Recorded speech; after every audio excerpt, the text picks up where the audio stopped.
Sziasztok, TT-konyhája! Következő süteményünk egy szintén gyerekkori sütemény lesz, aminek többféleképpen neveznek, méteres kalácsnak is, aztán kintekuntának, kuntakintének.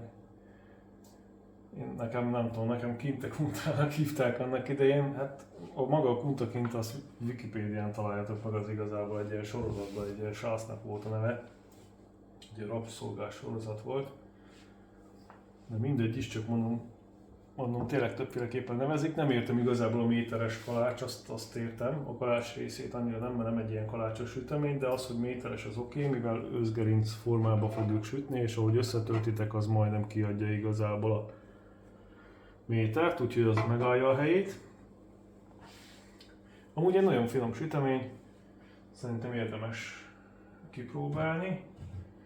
Itt megmutatom, hogy mik azok, amikkel előkészültem. A pontos receptet a videó alatt fogjátok megtalálni. Én csak anyaghányadokat nem mondok, de az, hogy miből áll, azt itt megmutogatom. A kevert tészta maga az tojásunk van leütve, aztán liszt van átszitálva, kristálycukrunk van, olajunk van kimérve, vízünk, kakaónk, kell bele sütőpor, meg egy csipet só, azt most fogjuk beletenni, ahogy kifelejtsem. Ez nem csipet lett. De így már csipet, ezt meg félreteszem ide. Hús. Mehetünk tovább. Még itt, amit megmutatnék, mielőtt neki kezdünk a tésztának, meg egyéb dolgoknak. A krémünk az úgy fog kinézni, amivel összetöltjük majd, hogy vajat, vagy hát amit használ, margarinnal is lehet készíteni, meg porcukrot, azt habosra kikeverünk.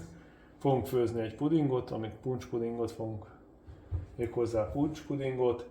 Ahhoz jól illik a rum, én szoktam belerakni, de az opcionális lesz, úgyhogy nekem van ilyen sütő likőr, amin ezt szeretem a legjobban a sütéshez. Ez nem olyan nagy százalékban tartalmaz alkoholt, viszont nekem jobban ízlik, mint a rumaroma. Azt fogjuk a kettőt, a kívült a pudingunk összevegyíteni, és a tetejét pedig nem csokoládéval fogom olvasztott csokival bevonni, hanem egy ilyen kakaóból, szintén baj vagy rámából és cukorból, meg egy nagyon kevés tej van benne, abból főzünk egy ilyen, ilyen olvasztott csokiszerű állagú dolgot, amivel bevonjuk. Ezt már használtam egyébként a mézes krémes, vagy grízes krémes, vagy hát azt is többféleképpen hívják. Annak a tetejére azért jó ez, mert nem szilárdul, meg annyira könnyű lesz szelni, meg nekem jó az íze is. Na, itt amit láttok, azért van itt két edény, mivel az egyik őszgerincünk az csokis lesz, a másik pedig úgymond vaníliás, vagy hát világos. Célszerű az edényeteket először lemérni, mivel egybe fogjuk kikeverni az egészet, és kiszedünk belőle, és azt fogjuk becsokizni. Tehát úgy egyszerűbb igazából, hogyha már tudjátok az edény súlyát elfelezni, hogyha nem szemre akarjátok. Neki is látunk a tésztának mindjárt, mielőtt kikennénk, ami fontos nagyon, hogy az őszgerinc formákat ki kell vajaznunk. Itt azért láttok rétes lisztet, mert azzal szoktam szórni, de finom liszttel is lehet. Ezt csak a szóráshoz használom ide a formához, könnyebben bevonja. Itt nagyon ügyeljetek arra, hogy a kikenésnél ténylegesen az összes ilyen, attól függ milyen őszgerincetek van, ugye hát azért egy pár fajta van abból is, hogy rendesen ki legyen kenve a forma mindenhol, mert úgy jön ki könnyen belőle. Ez az első. Meg is volnánk. Így kell kirisztezni egy formát. Egy hébe-hóba lisztezgetitek, meg kenitek, az nem ér sokat, mert beleragadhat. És akkor el is kezdjük a tésztánkkal, ezt addig félrerakom, mert most nincs szükség. Ugye csipet csonk van benne, és mehet bele a kristálycukor. Az első fázis az, hogy ezt magas fokozaton habosra verjük az egész tojásokat. 5-6 perc intenzív habverés után kifehéredik a tojásunk, el is olvad közben a cukrunk, úgyhogy itt fölösleges is porcukrot használni. Ilyenkor hozzáadhatjuk majd mindjárt az olajat, de először a sütőport inkább. hozzáteszem a liszthez. A lisztünk át van szitálva.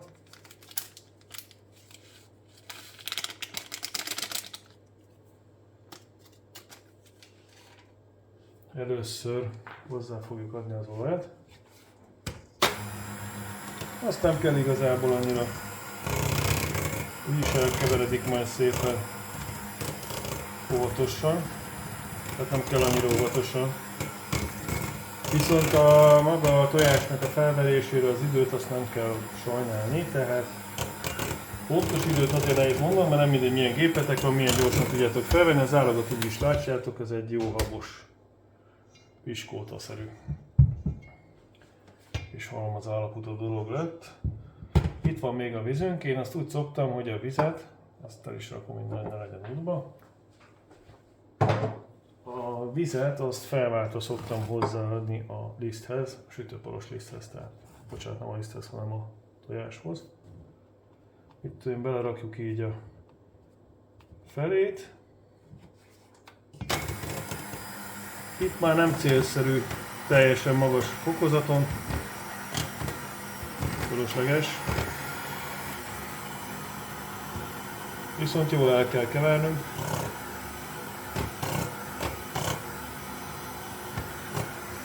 Amikor már kétharmada benne van, akkor szoktam hozzáadni a vizet.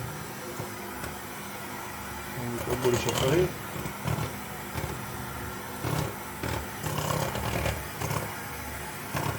A következő adagnál megint a felé. A másik maradékot, bocsánat.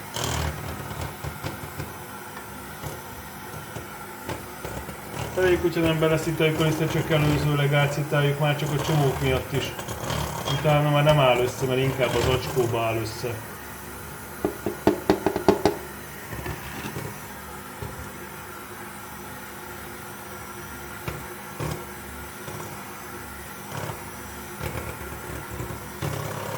Jó, ezt egy picit átkeverjük. És nem is kell tovább kevernünk. Most jön az, amiről beszéltünk, hogy el kell feleznünk a tésztát.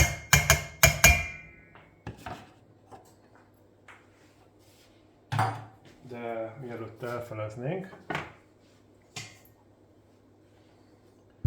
célszerű egy picit a széléről is leszedni, és egy picit nem is baj, hogyha egy ilyen szilikonos lapáttal átforgatjátok, hogy mindenhol legyen minden. Hát, ahogy Isten, nem olyan jól dolgoztatok volna. Jó, és akkor most felezünk. Elővettük a mérlegünket, de mondom, azt most mit mutogassam. 1 kg volt a tészta, tök egyszerű volt elfeleznünk. Az egyik az megy bele így, ahogy van. Tehát azt tehetjük is bele.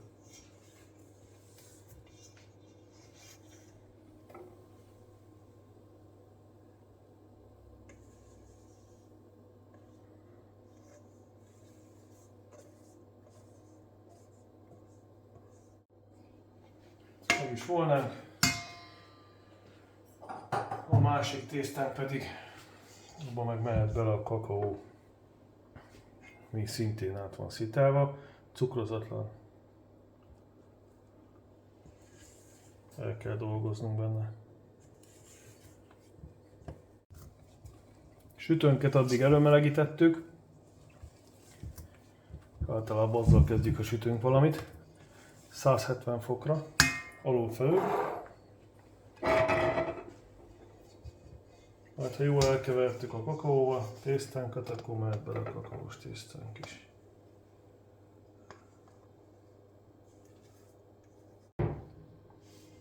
Ezzel is megvolnánk. Úgyhogy sütjük. Én nem akarom a rácsra rakni egyből őket. Szerintem úgy nehezebb lesz a sütés. Így is mondjuk lehet mozogni fog, de tök mindegy.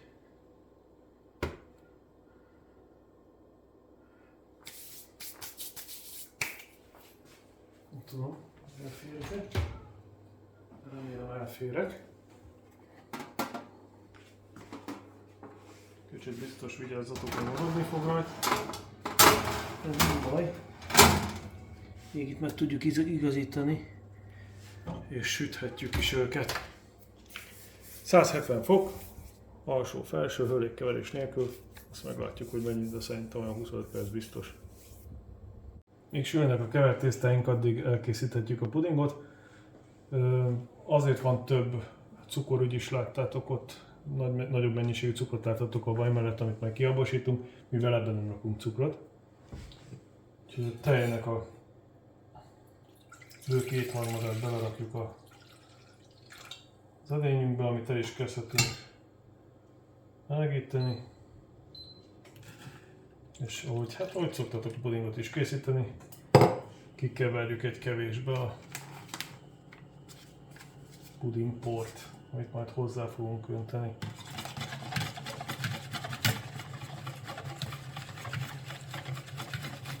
Csomómentesse. Vagy ha jól elkevertétek, én ebbe fogom belerakni a rumot is.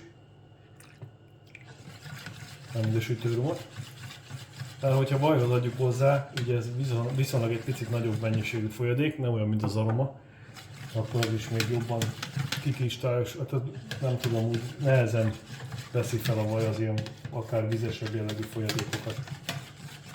Ezt is azért célszerű egyébként most minél előbb megfőznünk, mert ugye hűlni kell hagynunk, tehát mindennek majd hűlni kell, hogyha kisült a kevert tésztánk is, meg ez is. Úgyhogy megvárjuk, míg a tejünk elkezd forni, és hozzákeverjük a kikevert pudingot. A tejre keverés közben el kell keverni, miközben melegítitek, hogy le ne égjen, mert biztos főztetek már a pudingot. Majd, hogyha ezt hozzáadjátok, akkor lehűti egy picit. A folyamatos keverés közben megfőzzük a pudingunkat. Ugye folyamatos keverés mellett főzitek. Az, hogy még miért besűrűsödött, még utána egy picit azért főzni kell keveréssel, folyamatos keveréssel. Ugye keményítő jó megfőzőjön benne. Nagyon jól érezni már a sütőlikőrünknek is az illatát benne. Még puncsosabb, még jobban kihozza azt a jó illatot, és meg is vagyunk egyébként.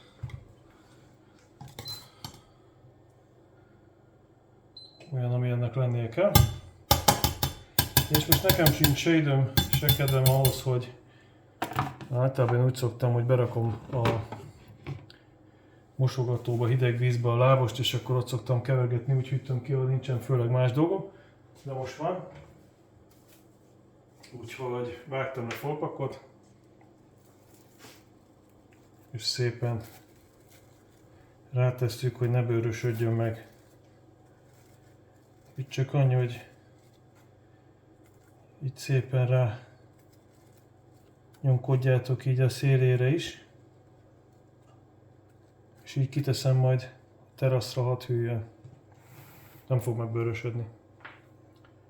Közbesül, nem tudom, hogy mennyi idő kell, azt meg tudjuk mutatni. Szépen sülnek, szerintem már nincs sok hátra neki. Azt még megvárjuk. Meg is sültek. Nekünk pontosan 33 percet sült 170 fokon. Vigyázni kell, hogy a tepsit raktok alá, mert attól is függ, hogy milyen vastag a formátok, mert ha még tepsit is raktok alá, hogy milyen jó süt a sütőtök, hogy nehogy az legyen, hogy nem sül meg rendesen az olja. De én nekem szerintem jól megsültek. Értelemszerűen egy picit, mivel hozzáraktunk kakaót, a csoki is az egy icipicit tömörebb lesz. Nyilván lehetne adni hozzá folyadékot, hogyha akarjuk, de szerintem lényegtelen, mert így is betöltjük krémmel, úgyhogy fel fog puhulni az egész. Hagyjuk egy picit hűlni, ezt kiszedjük a formából. Egy 5 percet hűlt már annyira, hogy hát kézzel még nem tudjátok megfogni a formát, de legalább egy picit összébb esik mindenféleképpen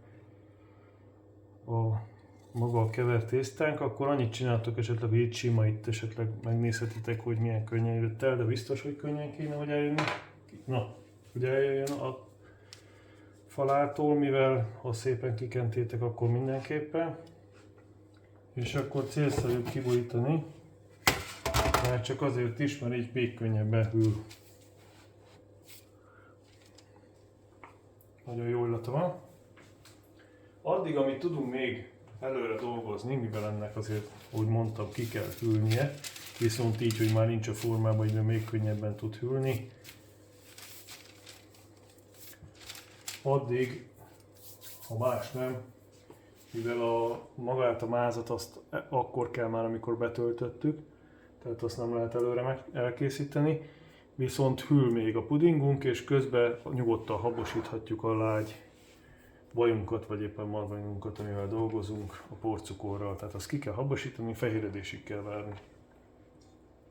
Kihűlt mindenünk, folytathatjuk tovább a munkánkat. A legtöbb időt egyébként a hűtés veszi el, vagy a hűtés teszi ki. A receptből, tehát egyébként elég gyorsan lehet haladni. Lehet szedni róla már. Közben egyébként egyszer leszettem, meg is kevertem a pudingról, úgyhogy ez is teljesen hideg.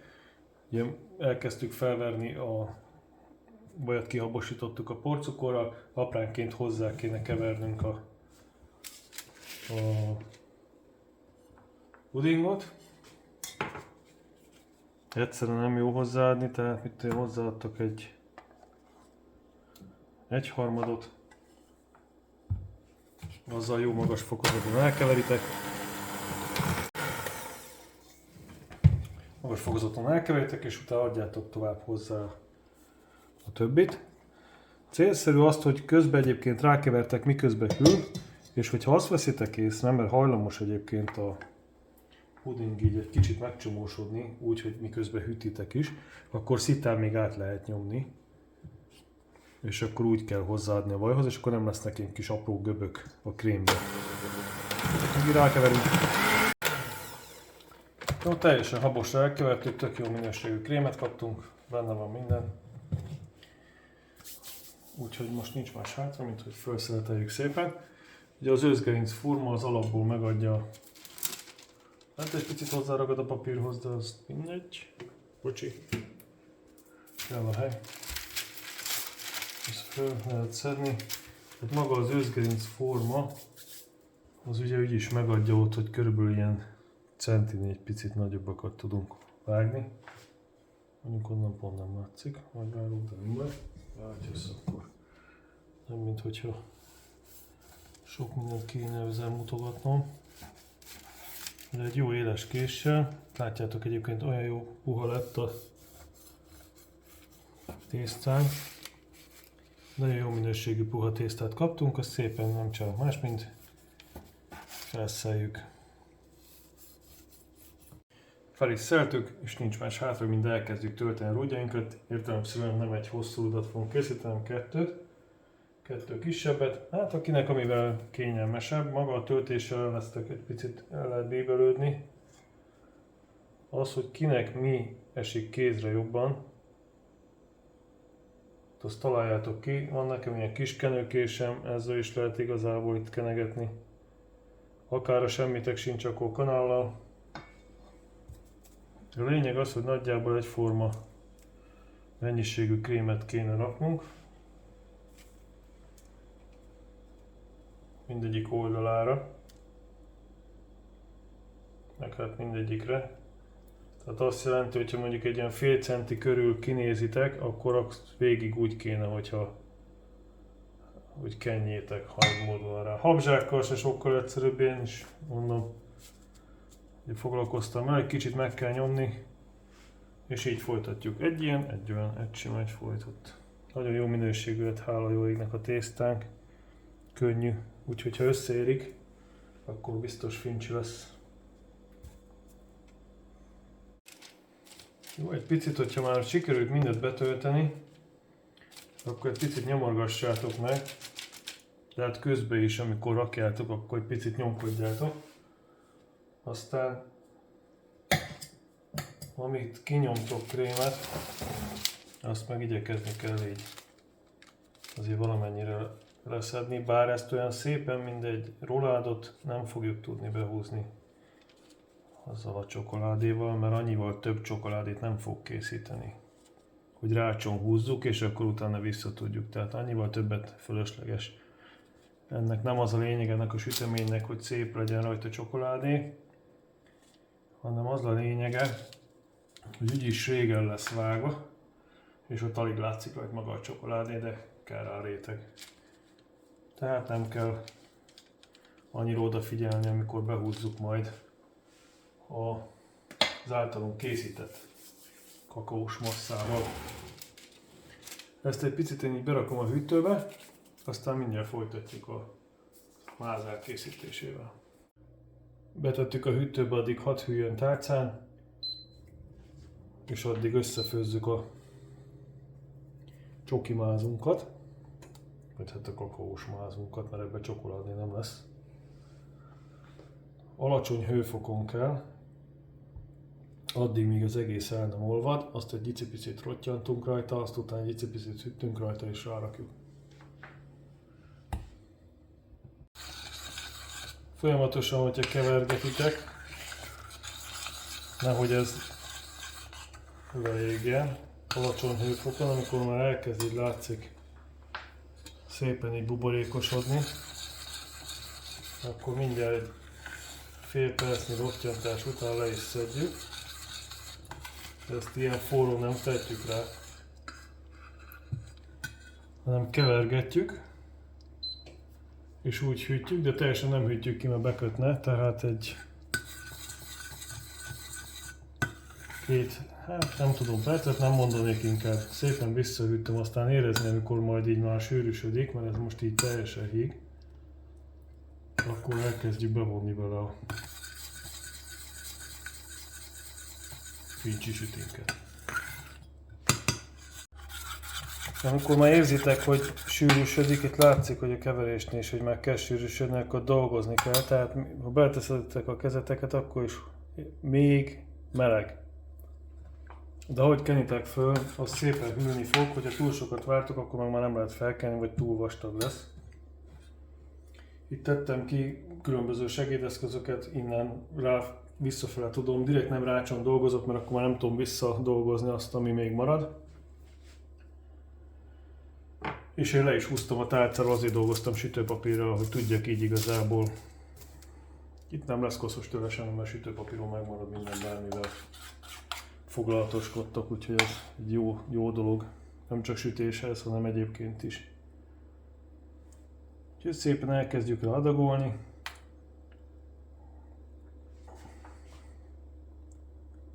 Aztán elkezdjük bevonni a krémet, mindenféleképpen, mivel egy picit meleg, lehet, hogy meg fogja oldani, de hát az nem baj. Ügyesen, ahogy tudjátok, kézzel, lábbal bevonjátok.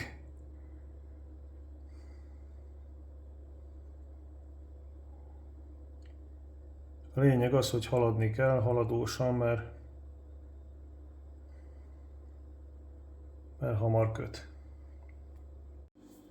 Elkészültünk, egy tiszta sütőpapír átraktam, de hát nem feltétlenül szükséges. Itt van a járulékos veszteség, amit már nem tudtunk visszamerni rá, mert értelmetlen, mert visszaszedheti a krémet.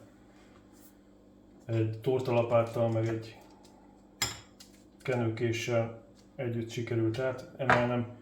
Az a legjobb, hogyha egy éjszakát áll a hűtőbe, itt sokkal könnyebb szelni, úgyhogy igazából mi is azt tesszük, berakjuk a hűtőbe, hadd hűljön. Szeleteltünk is belőle, igaz nálunk most csak 2 órát pihent a hűtőbe, azért sokkal jobb lenne, hogyha holnap vágtuk volna fel, de mondom, a videót befejezzük. Szerintem megint egy olyan recept, amit érdemes, nem tudom, hogy nekem a gyerekkorom süteménye, én nagyon szeretem, úgyhogy érdemes kipróbálni.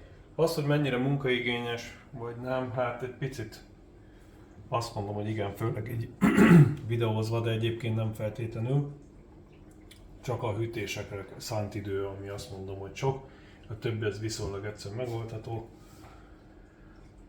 A szeletelésnél esetleg amire oda kell figyelni az, hogy ha szeleteltek belőle egy darabot, akkor általában én úgy szoktam, hogy mondom, még a máz is igazából még valamennyit termed, de ahhoz, hogy szép szeletet tudjatok, vagy egy meleg vizet raktok ide és abba mártjátok bele, és akkor úgy törlitek le. Az a lényeg, hogy mindig törölni kell a késnek az oldalát, ha szép szeletet szeretnétek, és inkább apró vágásokkal vágtok, nem pedig hosszú. Ha apróval vágtok, akkor a szeletetek általában mindig szép lesz. és minden egyes szelt után húzzátok le a késről a rajta maradt krémet, akkor mindig tiszta késsel kezditek az új szeltet. Hát ez azért fontos esetleg, hogyha tényleg szépet szeretnétek. Mondom, szerintem nagyon jó állagú a piskóta. Én lehet, hogy nem olyan mutatós a csokoládé, hogyha bevonó csokival dolgoztok, vagy ilyesmi, viszont teljesen más az ízben, sőt a régi recept szerint szerintem nem is nagyon bevonóval dolgoztak, nekem ez tényleg egy régi recept, hanem inkább ezzel a kakaóval otthon gyártott mázzal. Teljesen más az íze, karakteresebb, egy kicsit olyan kesernyés is, ami jót tesz az édes mellé. Piskóta az nagyon tök jó, bepuhul az egész, nagyon puha. A csoki az meg nem az a roppanós csoki lesz a tetején, hanem egy ilyen sokkal puhább csokit kaptok.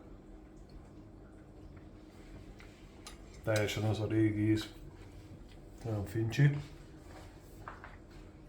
Úgyhogy én azt ajánlom, hogy bátran fogjatok neki és próbáljátok ki. Köszönöm, hogy ezt a videónkat is megnéztétek. Minden jót nektek, sziasztok!